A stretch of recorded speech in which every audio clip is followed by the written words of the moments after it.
Hey guys, Coach Jason here. So let's talk about the marathon now and some workouts that'll help you run a big PB in this marathon. Okay, this is for coaches and athletes. Okay, before I get to this, by the way, I've got a couple of special guests coming on the channel in the near future. Tomorrow night, Friday, 9 p.m. Eastern time, I've got Mike Cunningham of the Gill Connections podcast, one of the top podcasts out there. Okay, it's from Gill Athletics too. So come join us. They're going to be going live tomorrow night, 9 p.m. Eastern time, to talk running and coaching, and letting you know about something special I've been working on as well for athletes and coaches too that I think you might be interested in learning about. So, but it's going to be a fantastic podcast. And the next Tuesday, before he heads off to Glasgow for the World Championships, I've got former world class runner, NCAA steeple champ, and new head coach of the Atlanta Track Club Elite, Tom Nohilly. He's going to be coming on on the channel as well next Tuesday at 9 p.m. Eastern time. So please join us for that too. Bring your questions, bring your comments. You'll be able to interact with these guys as well as myself. So I'm very much looking forward to it. And if you want to know when we go live in other situations, and then when I have more guests, because I'm going to have more guests, and you're not sub to this channel, make sure you hit that button right now, okay? And hit the notification bell. That way you'll always be notified when I go live and what we're going to talk about when I go live, okay? And if you enjoy the content too, hit the like button. I thank you so much for all of them. It'll also make sure that you don't miss out on any important content too. I've got almost 500 videos in this channel, all for free. And my email, blackbeltrunningcoach@gmail.com. I give out my email. Okay. And if you took a look at my videos, I don't have a lot of comments on my videos. I get more emails because it's a more personal touch. It allows you to have access to an experienced coach with 2 decades experience. And again, I don't have the celebrity name, but I have the experience that a lot of these other coaches have too. Okay, as a former competitive runner too, and I've coached at the high school, college, and post collegiate levels. And I want to share my knowledge with you. Okay, I want to create a community here and a movement where we can pay it forward and make the sport better. But I want you as athletes and coaches to have access to an experienced coach for questions. And if you have any questions about any one of my videos, any one of them, we could talk about it. I'm happy to answer any questions. So don't hesitate to reach out to me. There are no stupid questions. Okay, it's just learning. Okay, now speaking of learning, let's get to this. Okay, I'm going to pull up my slides here. Okay, these are progressions. This is the early, mid, and late season. Okay, and obviously you've got your long runs and other things and fartleks and threshold and tempos and everything else that I've talked about on a lot of my videos. I've got broken down fully detailed marathon training programs, half marathon training programs, 10K, 5K, mile, 3K, everything you can think of, I've got on this channel, broken down by the week, by the month, by the season. And I explain everything in full detail, and I break down the logic behind each training cycle so you know where training is and why it's there. Okay. And I want to break it down a little bit for you here. So here's some progressions for those athletes that you might have athletes you don't think that can handle the continuous running just yet. So that's where you have two options here. You got 2 times a 4 mile with a 3-minute recovery at marathon pace. So let's just say you're looking to run to break 3 hours, right? I'm just using that as an example here. Actually, let's just use 3:30, which is 8 minutes per mile. So 2 times a 4 mile at about 7:55 to 8 minutes per mile. Okay, with a 3-minute recovery at marathon pace. That's a good workout. And this is in between a warm up and a cool down, and obviously some strides and so on and so forth. So, and then if you have athletes that you think can handle the whole thing, you go 8 consecutive miles at marathon pace early in the season. They should be able to run one of these workouts early in the season, no matter what. If you're training for the marathon, you're either, unless you're training from scratch, which is a different protocol, and I've got beginners training programs for the marathon too, but this is for folks that are a little bit more experienced. They're experienced racing or transition upward into the marathon. These are more appropriate workouts for them. Now, mid-season, you go from 2 times 4 mile to 2 times 5 mile at the same marathon pace, okay, or goal marathon pace with 3-minute recovery in between. You broke it up into pieces. Or if you feel they're ready, they can run 10 miles consecutively at marathon pace. Okay, that's mid-season. The progression, you're adding volume here. Not necessarily intensity or something else or cutting recovery. You're adding volume. And I said this before, lots of times. There's a lot of different ways you can show progress, right? You can add volume to a workout. You can run the workout faster. If it's the same workout, you can cut recovery. So there's a lot of different ways you can show it. It's up to you to decide as a coach what's most appropriate for the athletes that you're working with. This is where coaching with the eye is so important, just as important as coaching with the stopwatch. And if you're coaching with the stopwatch, make sure you have a notepad with you so you can take notes. Where you can go back and look and say, okay, this worked for him, this worked for her, this did not work. And then you can modify as appropriate. So now working towards late season, you go on. Now we've gone from 2 times 4 mile to 2 times 5 mile. Now we got 2 times 6 mile at marathon pace, and using that same 3:30 example, 7:55 to 8 minutes per mile.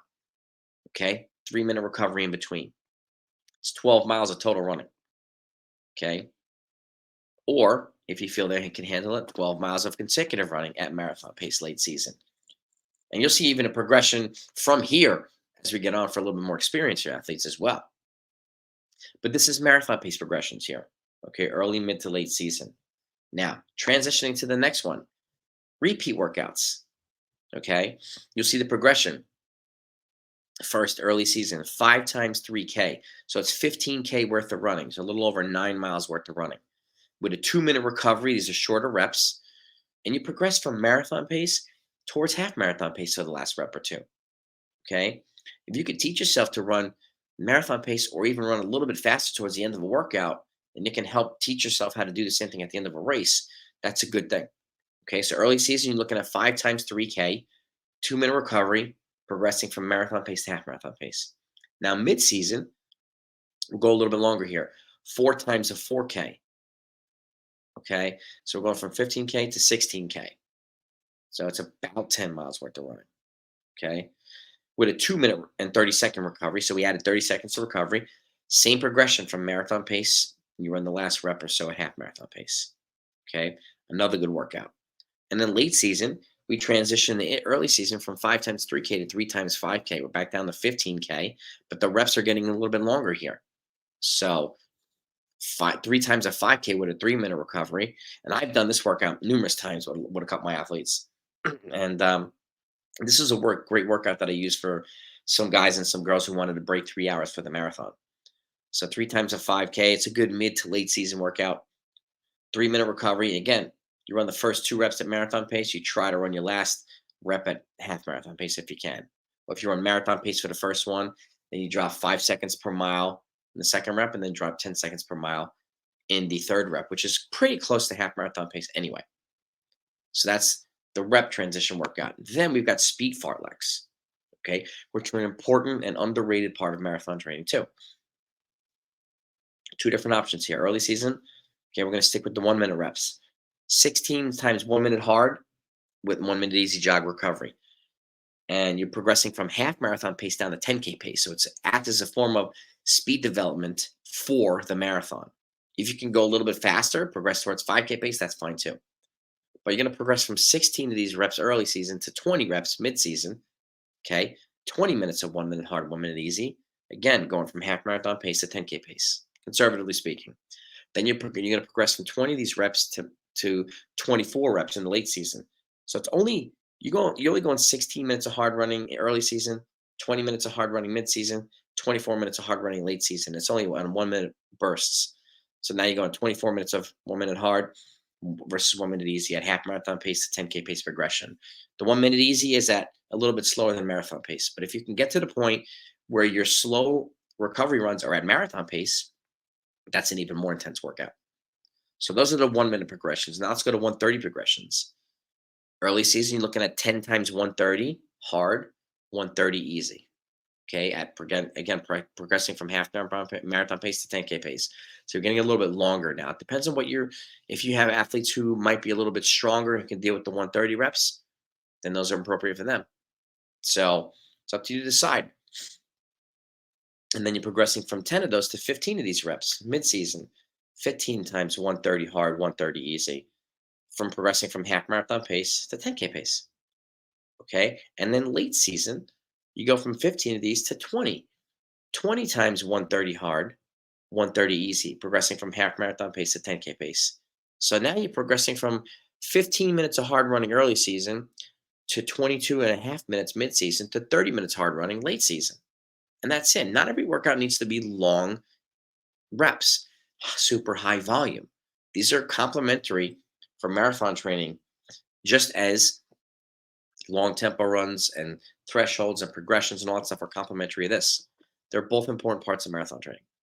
Okay, and the last slide, the last progressions here is another volume piece. And we're progressing from 11 miles to 13 miles to 15 miles. I like to try to build my athletes to a 15-mile, and you'll see that in the late season, you have 15-mile simulation run. But in the beginning here, we're going to go from 5 miles at marathon pace. You take a 4-minute recovery. Then in the middle of it, you do 4 times a 400 with a 1-minute recovery at 10K pace. Accelerate a little bit. You take a 4-minute recovery after the last one, and then you go back to 5 miles at marathon pace again, which will feel a heck of a lot easier after running the rest at 10K pace. But you have 11 miles of total running there. Early season. Mid-season, 5 miles at marathon pace with a 4-minute recovery, 3 times an 800 with a 90-second recovery at half marathon pace. Take a 4-minute rest after the last one. 5 miles at marathon pace again, 4-minute recovery after the last rep. After the marathon pace, and then 3 times an 800 again, and with a rest 90 at half marathon pace. If you add it up, it's 13 miles worth of volume. Okay. At this point, this experience, you need to know what it feels like to run that much volume at marathon pace or somewhere near marathon pace. And then late season, you're progressing towards a 15-mile continuous simulation run at goal marathon pace. So again, if we're doing that 3:30 goal, you're locking in at 7:55 to 8 minutes. You need to know what it feels like to run 15 consecutive miles at goal marathon pace about 5 weeks out. If there's no half marathon races nearby or in the vicinity, then this is a great way to supplant that and replace that. And it'll give you a good idea of how close you are or how not close you are to the marathon and what finishing touches you might need to prescribe for your athletes or do yourself to finish your training towards achieving your goal for the marathon itself. So I wanted to get you these slides. You let me know what you think. If you have any questions, don't hesitate to either leave them here in the comment section or email me again, blackbeltrunningcoach@gmail.com. I've got a lot of marathon training athletes that I work with. And I get a lot of questions about the marathon, which is good.